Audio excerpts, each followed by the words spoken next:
Hello students and my dear friends, I'm Dr. Shalini Shukla and today is 22nd of December 2021, Wednesday. Inspiration of the day is your time is limited, so don't waste it living someone else's life.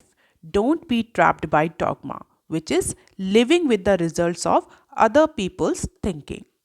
In today's discussion, we are going to cover these articles. So let's start with article number 1 given on page number 1. PEVC investment may hit record $70 billion. PEVC stands for private equity and venture capital investment. So before understanding this news, it is important to understand what is private equity and what is venture capital. Generally, these two terms use in combination or simultaneously with each other. What is private equity?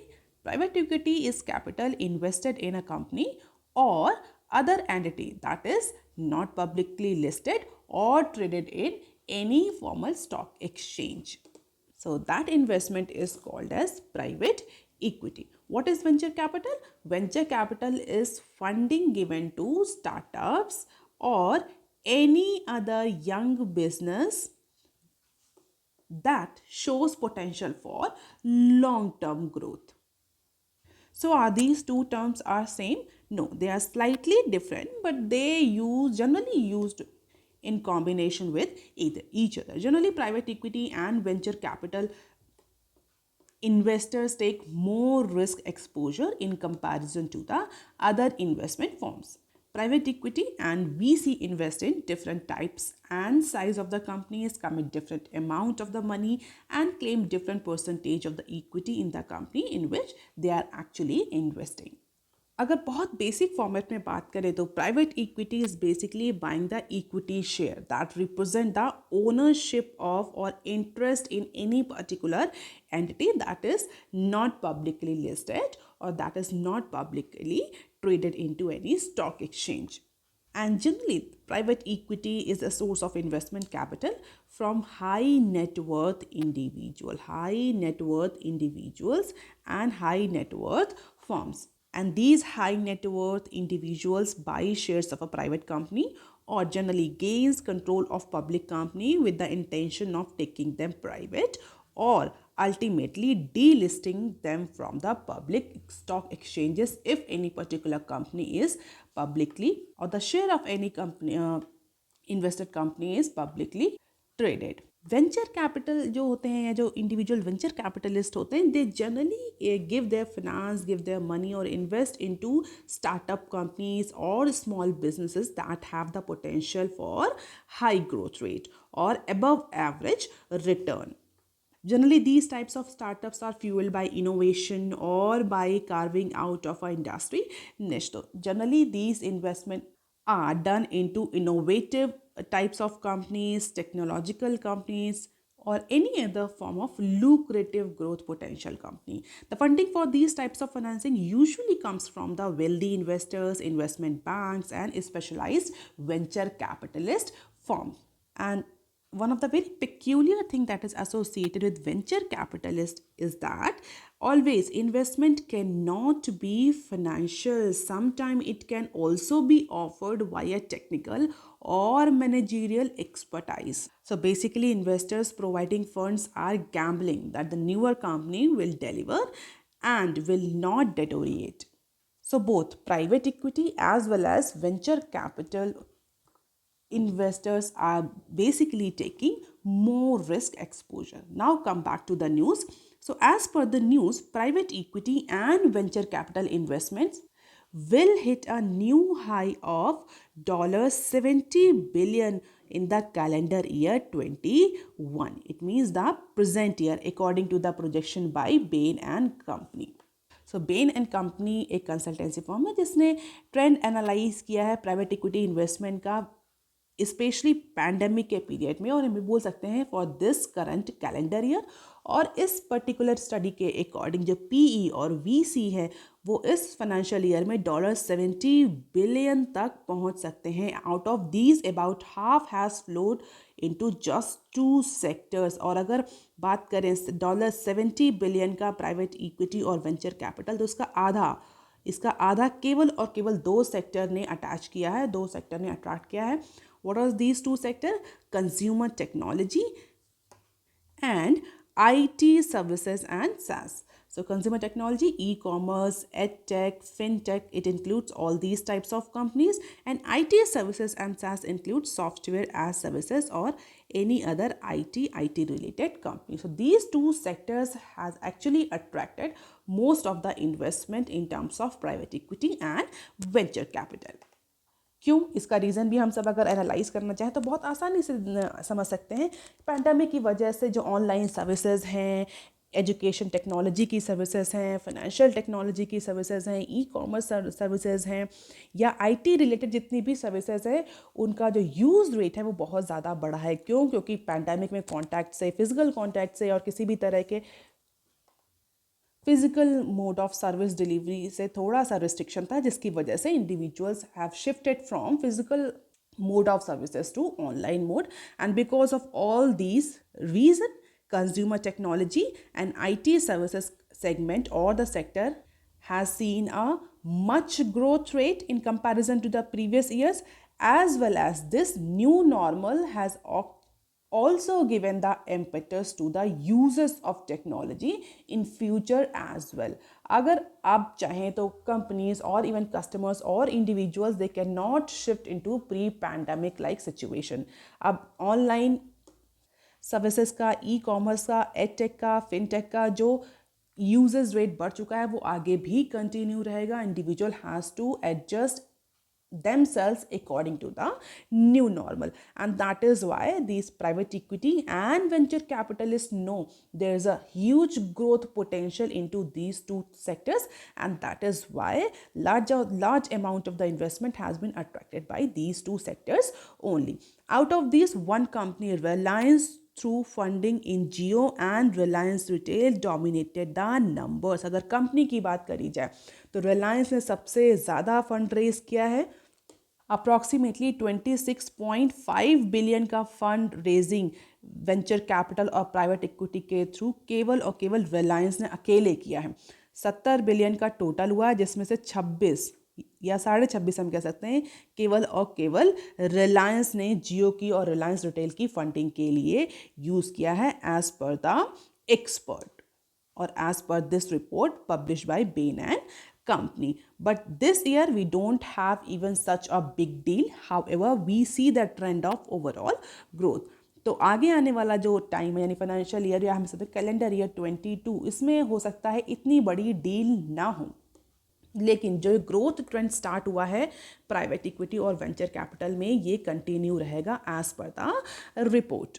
And as per the Bain's analysis, top 6 funds in the country were Blackstone, Carlyle, GIC, Advent, Baring, Tiger Global. That is accounted for approximately 20 to 25% of total deal that happens in financial year or calendar year 21. If you are regularly following my news, you all must have heard the name of these private equity or venture capital funds. आपने सुना ज़रूर होगा, क्योंकि कई बार हमने use किया है इनका नाम, कई बार डिस्कस किया है जब फंड रेजिंग एक्सरसाइज हुई है.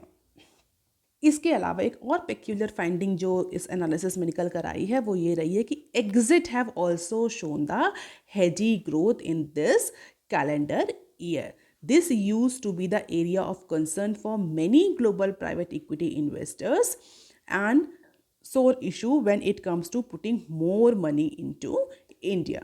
And as per this analysis, the exit in the calendar year 21 will be around 3 to 4 times those of last year, when the total value of exit was approximately $8.9 billion. तो exit, it means जो venture capital और private equity ने exit किया है, अपने funds को वापस लिया है, इसका भी रेट ज़्यादा रहा है in comparison to the previous year in calendar year 2021. तो ऐसा नहीं कि सिर्फ इन्वेस्टमेंट आया है, इन्वेस्टमेंट वापस भी गया है as per this analysis. The only other big year for exit was financial year 2018, when the number hit approximately $32.9 billion, owing to the investors leaving Flipkart, which was actually bought by the Walmart. तो financial year 2018 में भी exit का trend देखने को मिला था, जो कि रिटर्न में हमें 2021 में देखने को मिला। हालांकि 2021 का सिनेरियो कुछ थोड़ा सा अलग है। एग्जिट के साथ इसमें इन्वेस्टमेंट भी बढ़ा है बहुत सिग्निफिकेंट रेट से। इसके अलावा ऐसा नहीं कि सिर्फ वैल्यूज़ ही, डील की वैल्यूज़, बड़ी बड़ी वैल्यूज़ हुई हैं ऐसा नहीं, बड़ी बड़ी डील हुई है, बड़ी बड़ी वैल्यू की डील हुई है ऐसा नहीं है, वॉल्यूम्स यानी ऐसा अमाउंट, नंबर भी डील्स का इंक्रीज हुआ। हम ये नहीं कह सकते कि फाइनेंशियल ईयर 21 में केवल बड़ी बड़ी डील हुई हैं इन टर्म्स ऑफ वैल्यू, इसीलिए ये नंबर बढ़ा हुआ दिख रहा है।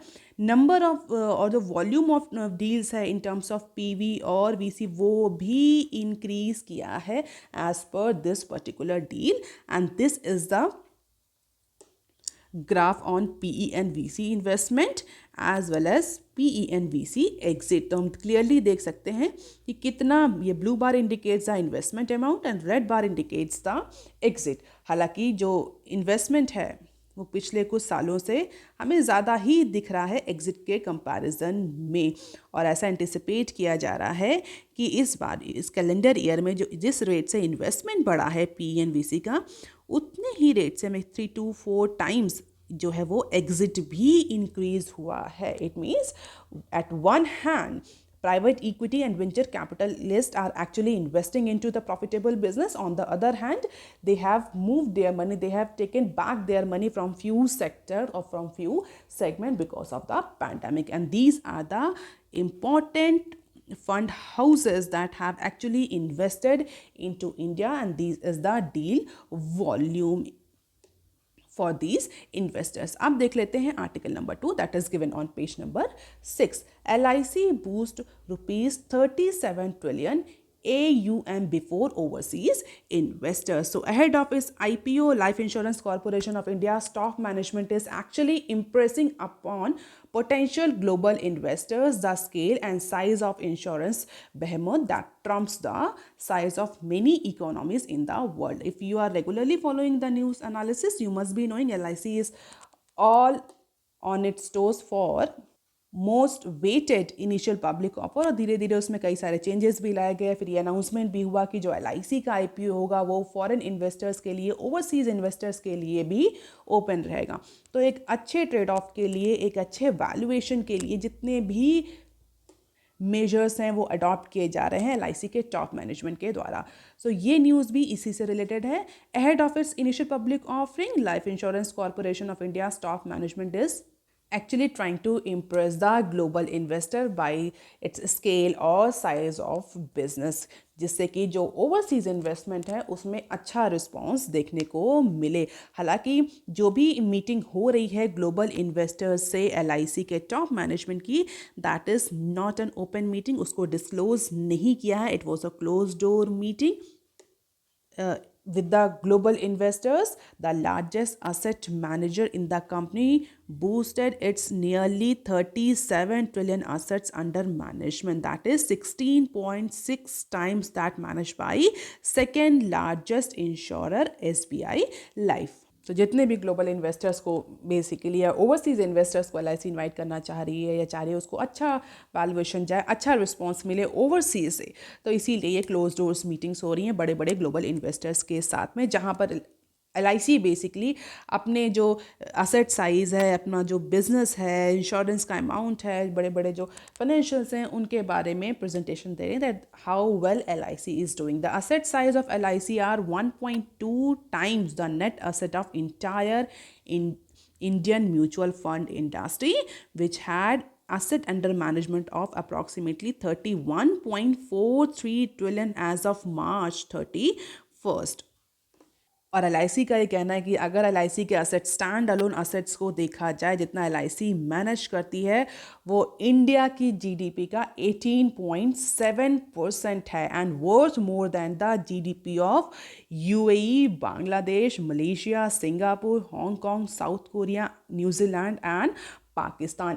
इन सारे कंट्रीज़ की GDP से भी ज़्यादा का जो असेट है वो LIC स्टैंड अलोन फॉर्म में मैनेज करती है as per the LIC claim as per the LIC boost। So LIC, the single largest holder of the stock in the country, holds shares worth 4% of total market cap of the company listed into NSE, which the management highlighted in its presentation as per the sources. हालांकि global investors के साथ ये जो meeting हुई है, ये close door meeting हुई है, इसमें क्या डिस्कस हुआ, किस पॉइंट पर डिस्कशन हुआ, ऐसा कुछ भी रिवील नहीं किया है ऑफिशियली, कहीं से भी कोई भी इंफॉर्मेशन नहीं आई है. बट यस, जो पर्सन अवेयर है मैटर का, उनका ये कहना है कि LIC has boosted its financial. उन्होंने बताया कि हमारे पास इतना एसेट अंडर मैनेजमेंट है, we have this much amount of standard loan, हम इतना एसेट मैनेज करते हैं जो किसी की इकोनॉमी से भी ज़्यादा है. हमारा कॉन्ट्रीब्यूशन जो है वो, या जो हमारा शेयर है इकोनॉमी में, हम कैसे जितना एसेट हम मैनेज करते हैं वो इंडियन इकोनॉमी का अप्रॉक्सीमेटली 18% है. Just so many good thing about LIC. Major purpose to get a good response from the overseas investors at the time of IPO. So this is the growth machine and the key metrics of LIC performance in financial year 21, and definitely do not need to remember this. You can just have the glimpse of it. And money impact at major life insurance firms in India apart from LIC. So LIC is at number 1. Apart from LIC, SBI Life, ICICI Pru, HDFC, Max and Tata AI are the other insurance companies or other competitors of LIC. Now let us look into the article number 3 that is given on page number 8. Omicron may slash Q4 global growth by half. So एक report और एक analysis, या हम कह सकते हैं एक research किया है ब्लूम्सबर्ग ने, और according to Bloomberg, omicron is dealing a blow to the world economy just as the pandemic entered its third year. And it is anticipated that Omicron is now going to drag on growth and driver of inflation. तो जिस तरह से economy, चाहे world economy हो और चाहे Indian economy, basically यहाँ पर ब्लूम्सबर्ग ने वर्ल्ड इकोनॉमी की बात करी है.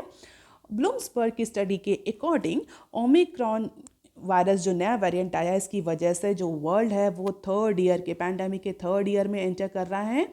And this Omicron will be responsible for slow growth once again and high inflation. According to the latest Bloomberg nowcast, the global economy is expanding just 0.7% in Q4. तो जो Q4 financial year 22 का, जिसमें हम अभी चल रहे हैं, जो आने वाला है, हमें कह सकते हैं जनवरी से, इस पर्टिकुलर क्वार्टर में जो वर्ल्ड इकोनॉमी है वो 0.7% से ग्रो करेगी as per this report. And this is the half of the pace of the previous quarter and below the rate of around 1% that was witnessed right before the crisis. तो ये पिछले quarter, जो उसका comparative quarter है, उस quarter comparison में बहुत लो है. इसके अलावा जो क्राइसिस से पहले, पैंडेमिक से पहले जो वर्ल्ड इकोनॉमी की ग्रोथ थी उससे भी नीचे है. इससे पहले अगर हम बात करें overall world economy, that was around 1% right before the crisis. तो ब्लूम्सबर्ग का ये कहना है कि Q4 में हमें इस ओमिक्रॉन का इम्पैक्ट ग्रोथ पर, वर्ल्ड इकोनॉमी पर और इन्फ्लेशन पर देखने को मिलेगा. The euro area is on pace for 0.8% expansion for the fourth quarter from the previous 3 months, which is 0.3% point less than that was projected in the month of November. तो जो भी projections थे बड़ी बड़ी इकोनॉमीज को लेकर के, emerging economies को लेकर, डेवलप्ड इकोनॉमी को लेकर के, वो सारे प्रोजेक्शंस भी शायद अब रिवाइज्ड हों, क्योंकि Omicron is definitely going to impact the global growth.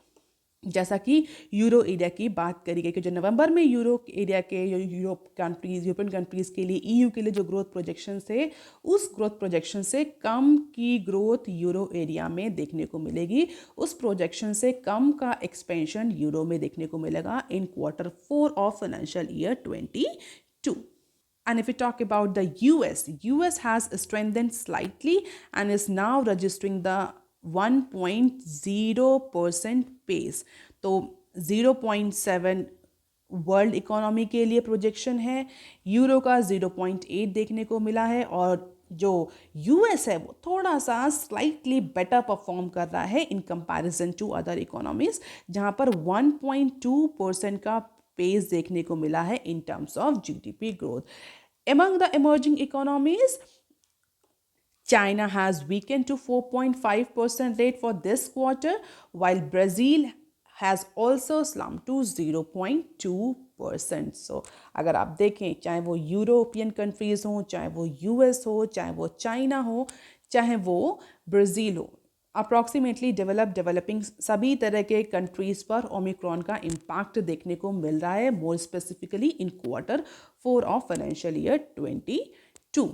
Russia, India और साउथ को अफ्रीका की अगर बात करी जाए तो इनका भी जो ग्रोथ पेस है वो स्लिप किया है as 2021 draws to an end the global economic recovery risk being thrown off track by this new variant of corona virus. तो जो रिकवरी के एंटिसिपेशन थे, प्रोजेक्शंस थे, वो सारे फिलहाल के लिए ओमिक्रॉन के इमर्जेंस से, ओमिक्रॉन के आउटब्रेक से फिर से रिवाइज हो चुके हैं। और ऐसा कहना है ब्लूम्सबर्ग का कि अगर इस सब में अगर देखा जाए तो सबसे ज़्यादा जो इम्पैक्टफुल कंट्रीज या रीजन रहेगा वो यूरोपियन रीजन रहेगा। Most vulnerable region will be the Europe. Recoveries from Germany, France and Italy are increasingly under strain because of this Omicron, and this is the projection about Omicron, and Omicron is slowing the world economy with forecast falling for the most. So this is for advanced economy, this is for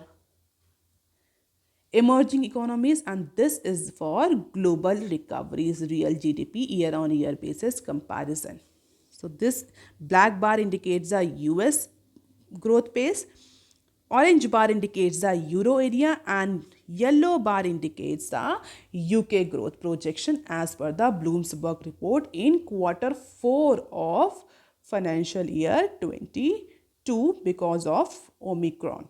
And these are the few points or few clips that has been published with this news.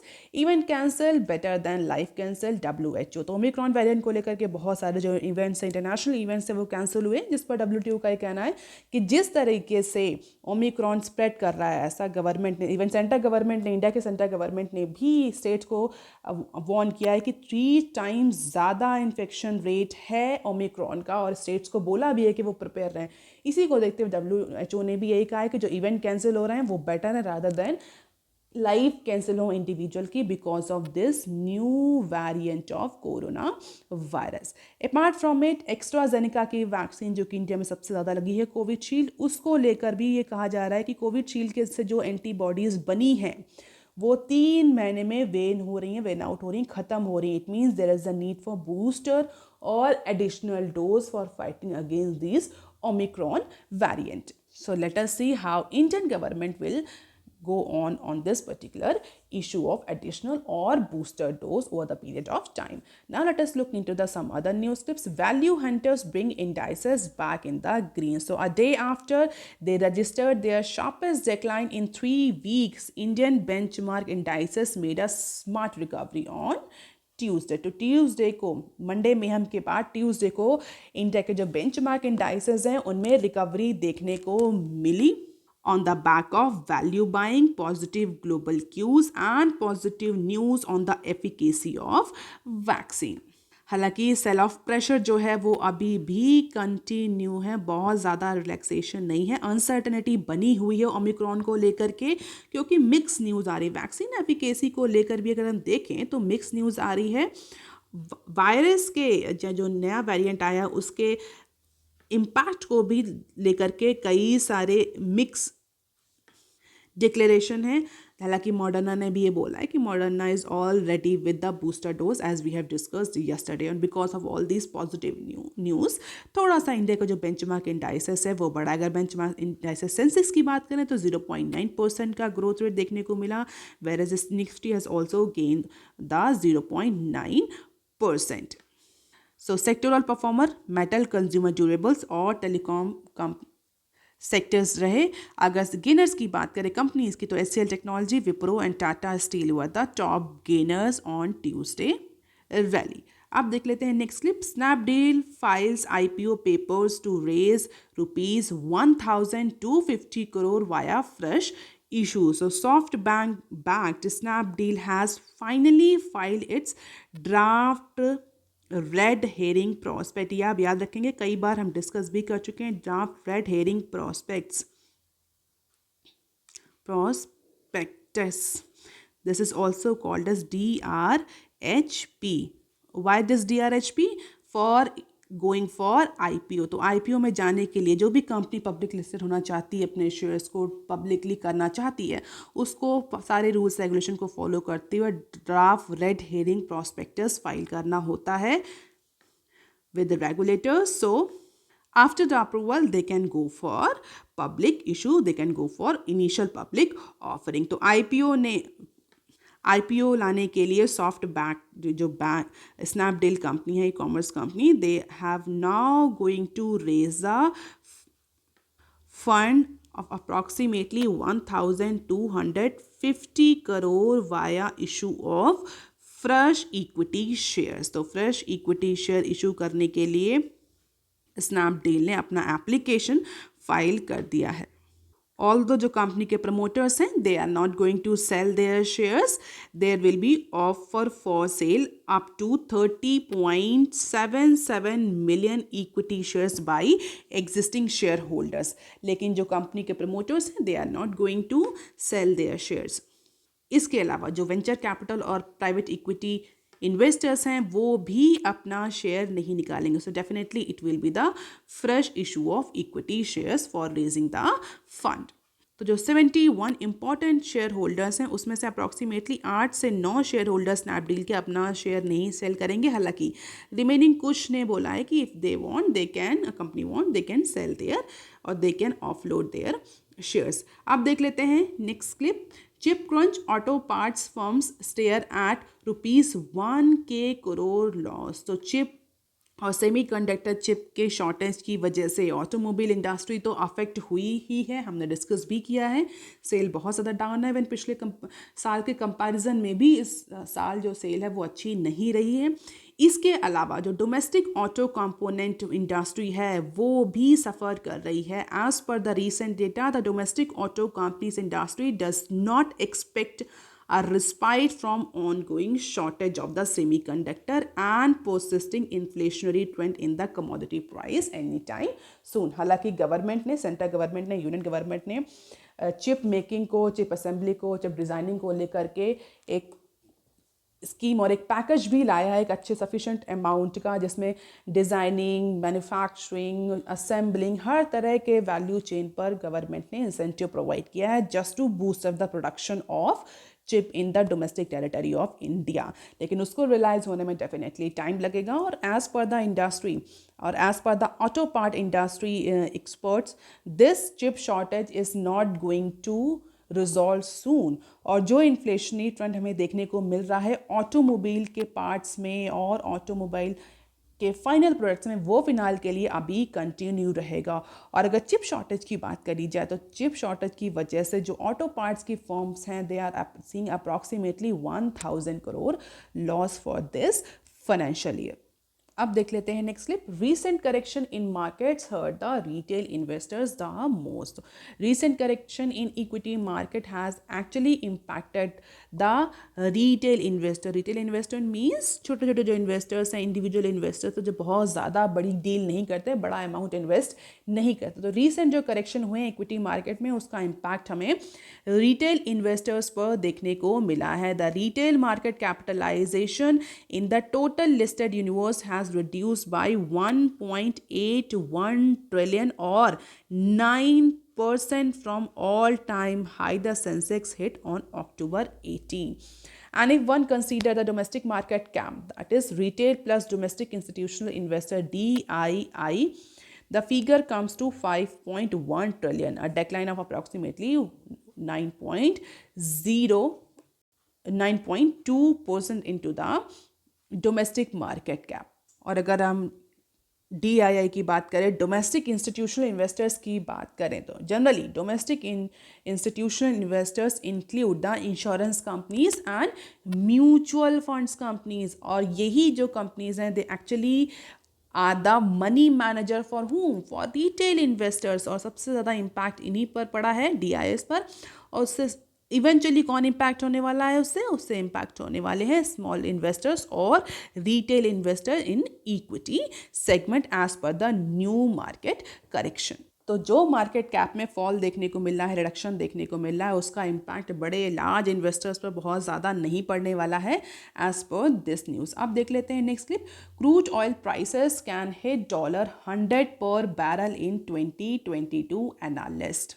तो experts का ये कहना है कि जो Omicron नया virus का variant आया है कोरोना का, अगर इसका इम्पैक्ट बढ़ता है और इसके इम्पैक्ट की वजह से डिमांड डिसरप्शन होता है, तो that demand disruption may leads to the increase of crude oil prices by the end of financial year 22 up to $100 barrel, या हम बोल सकते हैं 41% हाई प्राइस देखने को मिलेगा क्रूड ऑयल का at the end of financial year 22 because of this Omicron virus caused demand disruption।